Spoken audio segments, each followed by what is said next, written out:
Helena, welcome back. How are you? And Michael, welcome to the show. We're very happy to have you here today. What should we talk about first, Helena? There's so much going on. I think we should start with a double take that is about something in the news a lot, which is the rollout of the SNAP waivers in the different states. Tell me a little bit about what's happening there with the Twixes and granolas and cakes and ice cream and all that good stuff. Yeah, in the last few days, there's been a ton of mainstream press attention to this. I think we had Wall Street Journal, New York Times, The Atlantic. Like, there's been all these big features about what's in, what's out of the handful of states that have already implemented waivers. And these are specifically trying to limit what SNAP participants can buy with their EBT benefits. And every state's different. So there's a bunch of charts out there now that show you kind of how complex this has become for retailers and also for consumers. It's just like a wild situation. I don't know if we want to get into specifics, but like it's quite interesting. I do want to get to one sort of Yeah. characterization. There's a nice, Yeah. I thought, depiction of this in the New York Times a couple of days ago, and it said, in Iowa, food stamps can be used to purchase ice cream at a convenience store, but not a fruit cup with a fork attached. Next Yeah. month, consumers in Idaho will be able to use Supplemental Nutrition Assistance Program, SNAP benefits, to buy a Twix candy bar, but not a flourless granola bar with chocolate chips. And in April, government assistance can be used in Virginia to pay for sweetened iced tea and lemonade, but not some brands of sparkling sweetened fruit juice. The opposite, of course, will be true in Texas. Michael, I know you're not really an expert on these subjects, but I imagine you may eat junk food every once in a while. What do you think about these SNAP waivers? What does it do to you? You know, it's funny. There's this idea where first of all, you're supposed to say like, well, Maha and RFK, they're terrible about vaccines, but they have some sort of interesting ideas about food and ag. And because of the book I've written and the research I've done, I'm the guy saying actually Maha and particularly RFK is terrible on food and ag. I disagree with their kind of I don't like the seed oil moral panic. I think GMOs are fine, but on this, I'm actually with them. I mean, it seems like it's kind of been a bit of a cluster of a rollout. Yeah. But the idea that if the government is going to, pay for food stamps, which I think they should to help, low income or struggling families afford food, I think it is perfectly legitimate to say like, not the super crap that we all know is crap. Mm. Yeah, I definitely hear that argument a lot. And I think it is one of the things that polls pretty well across party lines. Just this idea that, like, again, if the government's buying the food, not that we should be telling people exactly what to eat, but like, if the government is buying it, should we be subsidizing the foods that might be contributing to diet-related disease? And like, we're also paying for the healthcare costs on the other end, Medicare, Medicaid. And so there is this, the problem with incentives, I think. And it's a more than $100 billion program. It's not a small amount of money. There's been some real interesting. Yeah, right. They're not saying like, we're not banning soda. We're not banning Twinkies. Mm-hmm. We're not banning Doritos. Just saying like, maybe the taxpayers shouldn't pay for that since we're paying for the nasty stuff on the back end. Well, I should note, Doritos are fine so far. I don't know that any state has specifically targeted Doritos. It's mostly been focused on sugary things. Yeah. And this kind of gets into the complexity of like, okay, so there's this great chart at the Wall Street Journal, and it goes through Coca-Cola, Gatorade, M&Ms, and a tub of ice cream. Okay, so spoiler alert, tub of ice cream. Ice cream is fine. It's not banned in any state. I'm sure that has nothing to do with the formidable dairy lobby. Nothing at all, right? Like, ice cream's cool for now. I'm not sure if other states are targeting it or not, but I'm going to guess they're not. M&Ms, though, are like banned in Iowa and Indiana, but not Nebraska, Utah, and West Virginia. So it's like, and maybe some of that's that they're doing candy or not. And so as a consumer, you can understand why there would be confusion about this. Well, I want to talk about that confusion, though. Stigma to the right. to the experience of using your EBT benefits, because you might have to like put something back, or it gets called out at the register that this isn't SNAP eligible. Yeah. But and I mean, think, I'm sorry to interrupt you, but so that confusion, that potential for stigma, we can debate all of those things. But the thing that I'm curious about, and I can't speak to the deep, dark soul of RFK Jr. or why he might do something, why the USDA does something. I can't speak to that. Technically, this was under Brooke Rollins. Yeah, I know. Yes. But he loves to talk about this. Yeah. Exactly. the implementation itself, what we're seeing around the country, those contradictions that we're talking about, my personal perspective is that those are not unintentional, right? When you have an administration like this giving away these waivers, their belief is not, oh, well, can we fix the health system, the food systems for low income people? What they're really doing is furthering a GOP consistent pattern over many, many years, many, many administrations of undermining SNAP. So one of the ways you can undermine it is through chaos, right? And that's what we're seeing, right? Now, again, I can't speak to what is in their heart and why they're doing one thing or another, but you look at the impact that is happening right now. Those contradictions will keep people out of the program, I think, in certain kinds of ways, whether it's through stigma or confusion or grocery stores not wanting to deal with this process at all and opting out and all of the above, right? So it is, to me, it's not just about should the government be subsidizing soda, which I think you can make the case that they shouldn't. But it is also about what's actually happening and the sort of the falsehood of the states being the laboratories of democracy and Maha getting these wins. And look at how fantastic this all is. Well, I really want them to study this. I mean, Yeah. and each state is supposed to have an evaluation. Some will be more rigorous than others. There are a bunch of very legit researchers.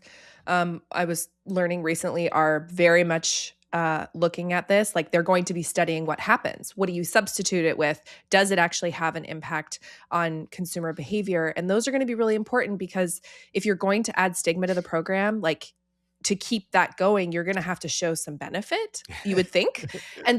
We don't know. Like, we don't know what's going to go. And I do think it's important to remember that, like, this used to be a Democrat thing. This used to be a liberal, like, public health thing. And now to watch, like, mostly Republican, but not exclusively Republican states take this up is, like, just shows you how much things have realigned here. And I do think it's easier for them to go after SNAP because of the GOP inclination to, like, try to attack safety net programs. Like, that's obviously part of this. But it is so interesting to see Republicans being the ones that are like doing things that are bad for Coca-Cola, like that are like bad for the stocks that, you know, are in many people's portfolios. Like that's kind of an anti-business thing as well. So it's really interesting to watch it play out that way. I would just say that that those of us who do care about government, I mean, Ted, you're probably right about what the Trump people are probably trying to do, and they're trying to make SNAP look bad. But another thing that makes SNAP look bad is this idea that, you know, sort of poor people are spending all our money on crap.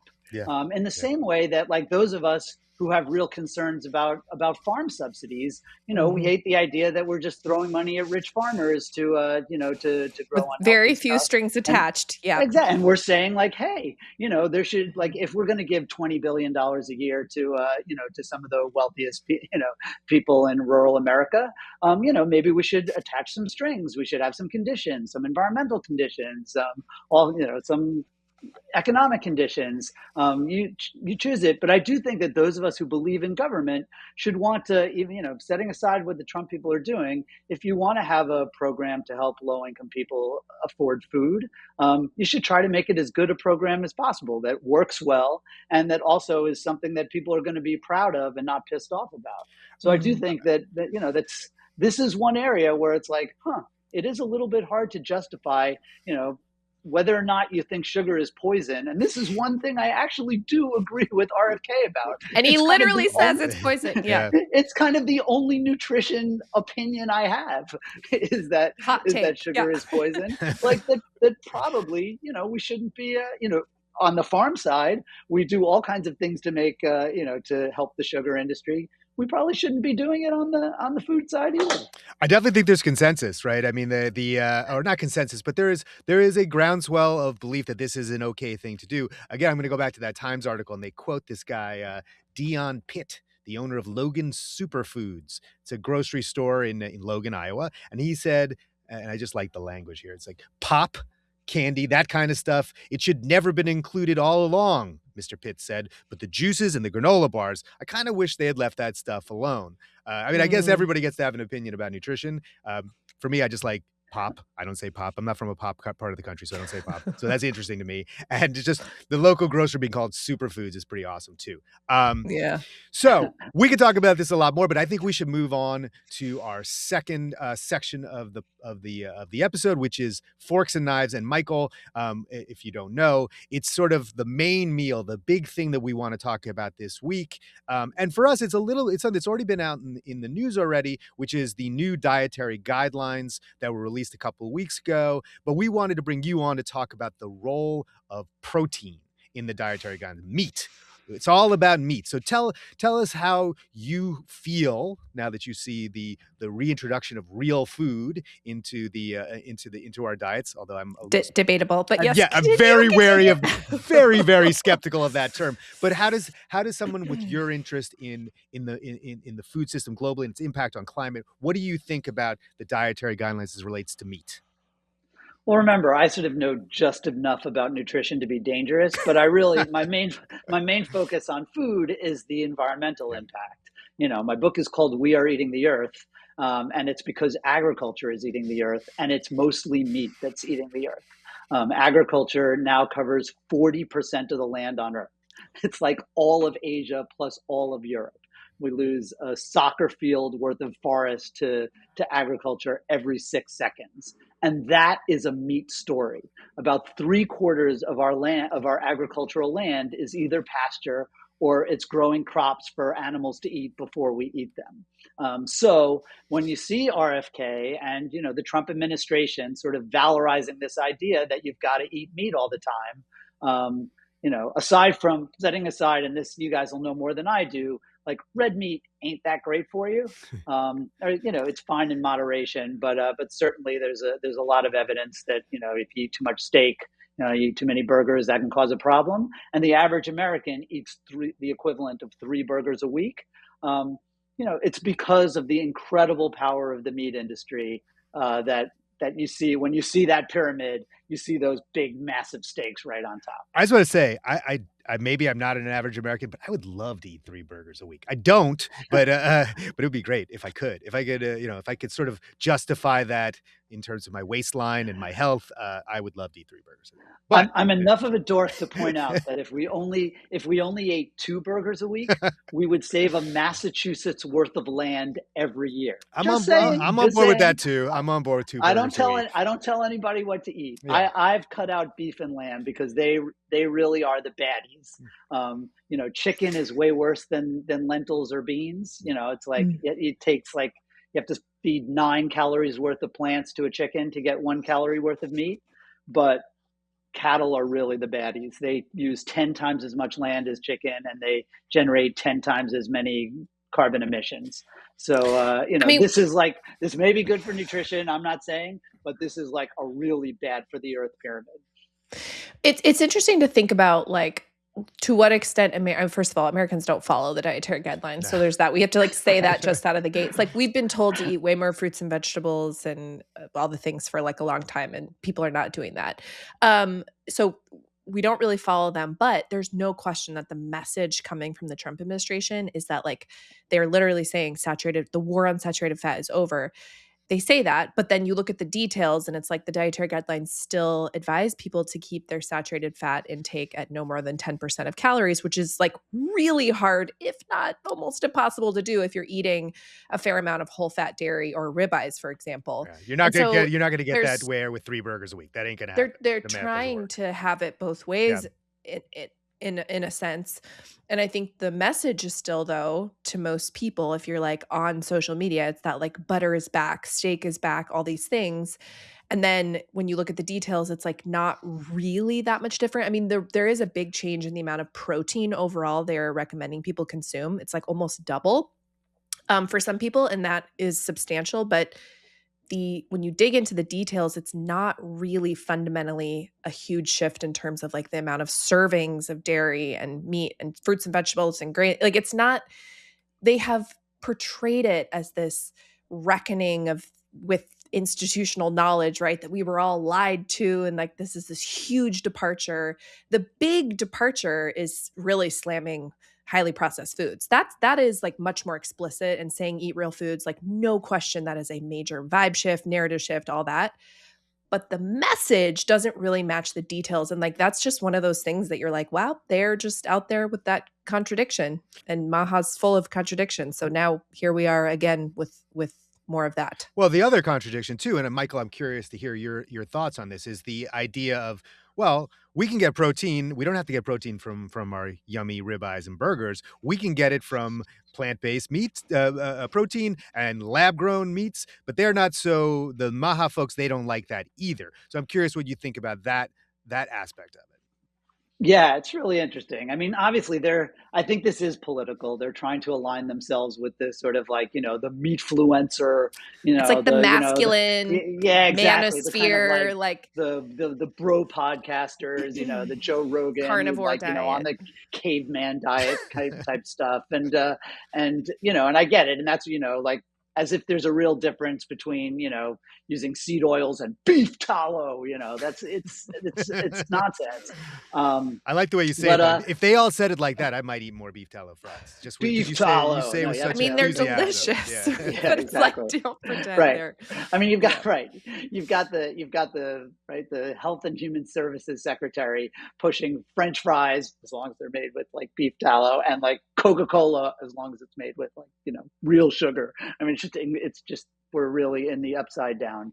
But and I do think this sort of the war on fake meat that they call it is really similar. It's funny, when in my book I quoted Kevin Hall, who you guys know is sort of a real nutrition scientist, and in some ways really kind of led the fight against ultra processed food. I think he kind of helped coin that phrase.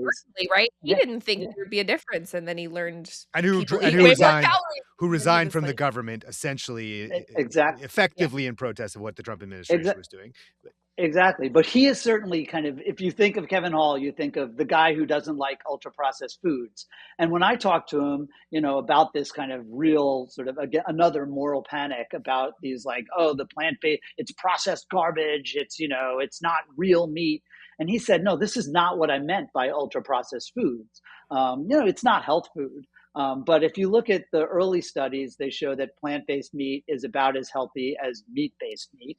And in any case, like, the real ultra-processed crap is the stuff we were talking about in the first segment, right? It's the Twinkies. It's the crap that everybody knows is crap.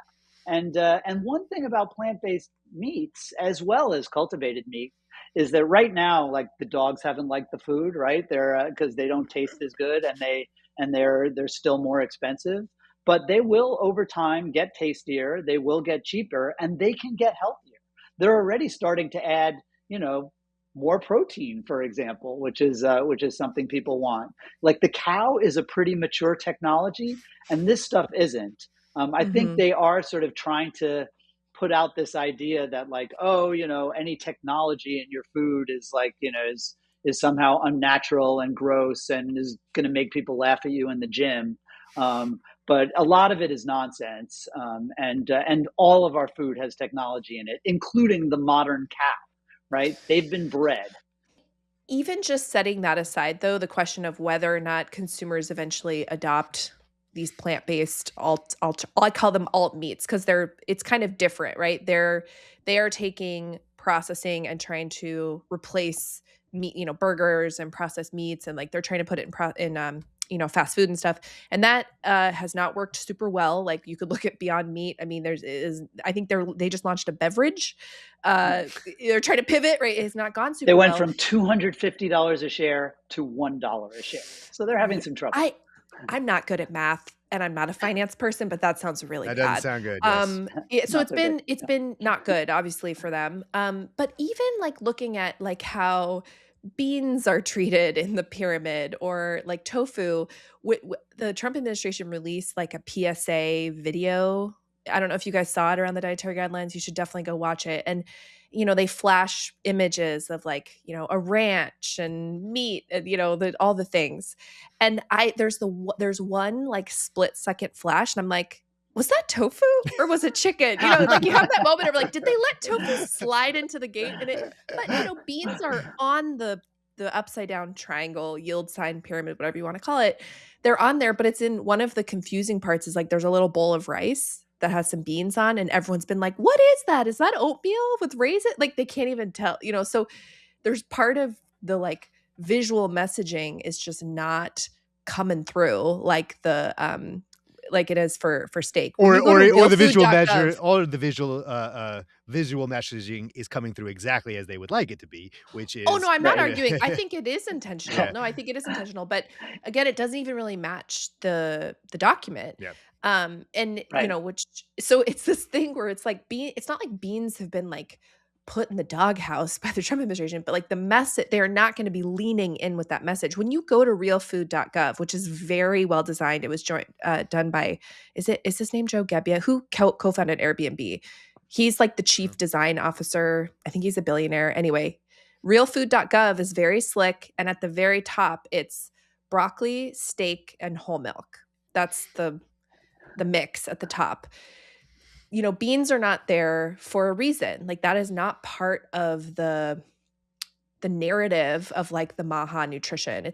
I think if you find individual influencers within Maha, they'll eat beans. They're not like anti-bean, but it's just not part of the like narrative that they want to put forward. And so much of it is this reflexive, like, you've been lied to. We're the only ones who know the way. And like there's this real subversive that thing that they have to do as part of this. It's just fascinating though when you again look at the details and you're like, well, this isn't fundamentally that much different. Definitely the highly processed food thing, again, that message is a huge loss for the consumer packaged goods industry got absolutely rolled in these dietary guidelines. And saying it clearly, like avoid these foods, which make up the vast majority of the American food supply, is a huge deal, no doubt. But again, it's like the details, it's not this, we didn't actually flip over the table, but they very Right. intentionally flipped over the pyramid Right. in this way that,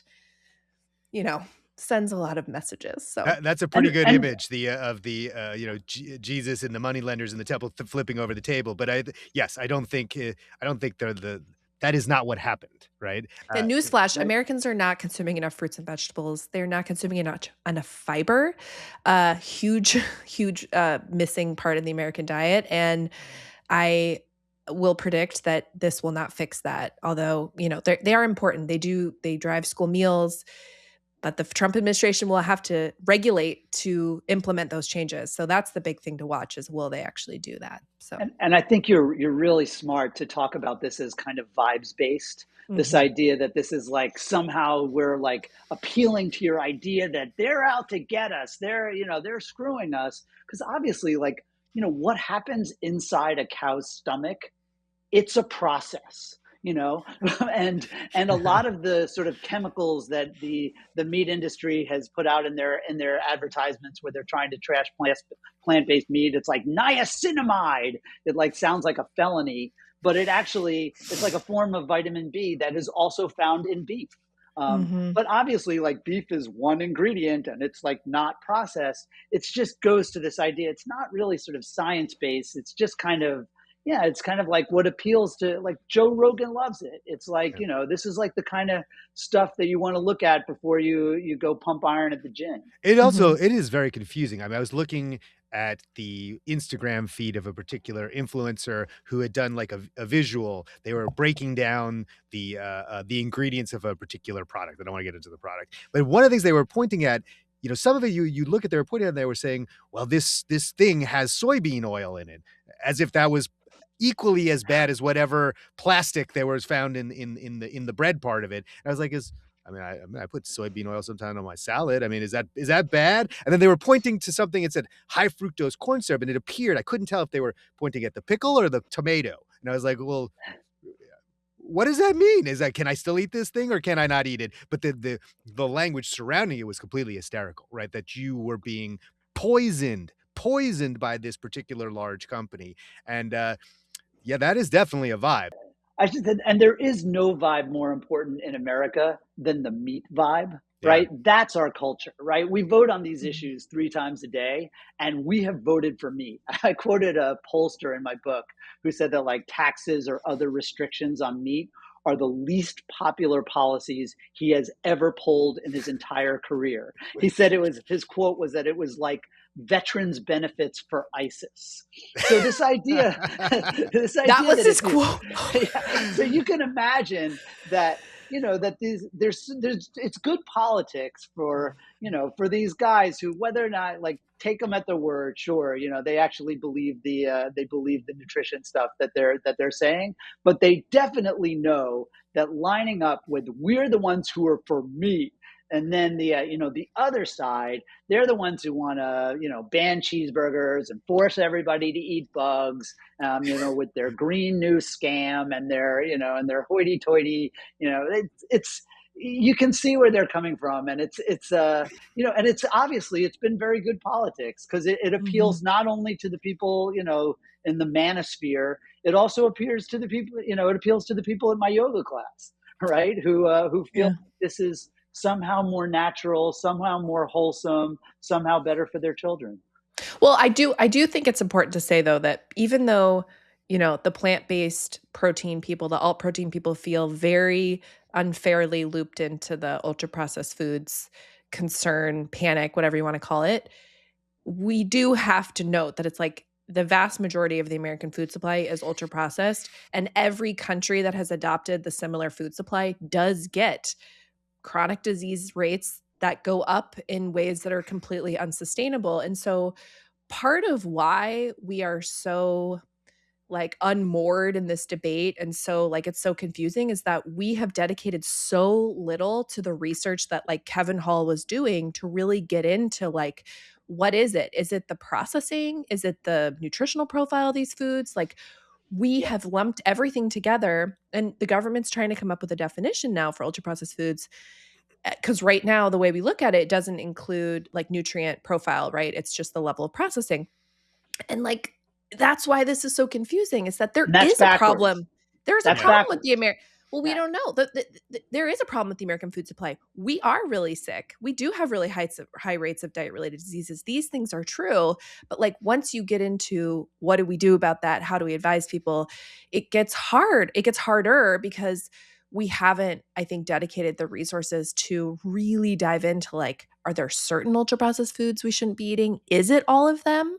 Like, do we just need to go back to scratch cooking in the school meals program? Like, these are actually questions we need to answer now that the dietary guidelines say this.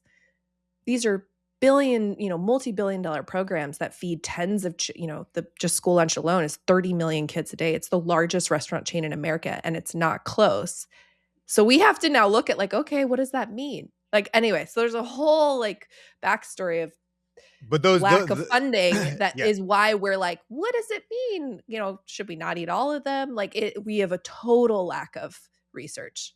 It's actually those like a real changes, problem. that kind of introspection or research or any of that kind of thing, that's not on the table right now. Like They say it is, but I don't know that it's actually Right. happening. Well, why It's a don't we big do question this? I have. Since Yeah. we've hit the nadir, right? We know they're not going to figure this all out, or they probably won't figure this all out. Why don't we turn our attention to our final section, which is the good vibe, where we try to think of something that you could take a little tiny modicum of hope out of. And now, Michael, normally we all come up with one, but I know that you have one that you wanted to talk about that I think maybe we should give a little more time and attention to. So why don't you lead the way?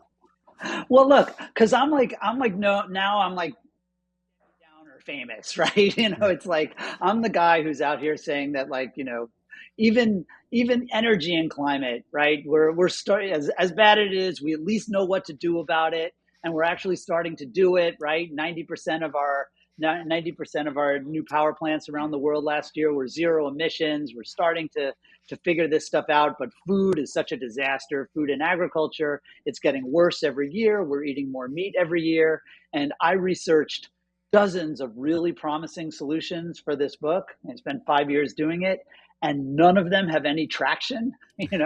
Not plant-based meats, not cultivated meats, which are banned in Florida. Not alternative pesticides, alternative fertilizers, all kinds of cool stuff, and nothing is really moving forward that quickly. So what I wanted to talk about a little bit is the reason like the main character of my book says, like sometimes he's tempted to tell everybody to euthanize their children, and the reason I don't think that is because what was very cool was just like, obviously it's a really big problem, this eating of the earth, but there are so many brilliant and incredibly dedicated people working on it that it just makes you feel really excited. I mean, as a species, we're not that awesome at making sacrifices for the good of the planet or even the good of our health. Um, but we're really good at inventing stuff and solving big problems that we put our mind to.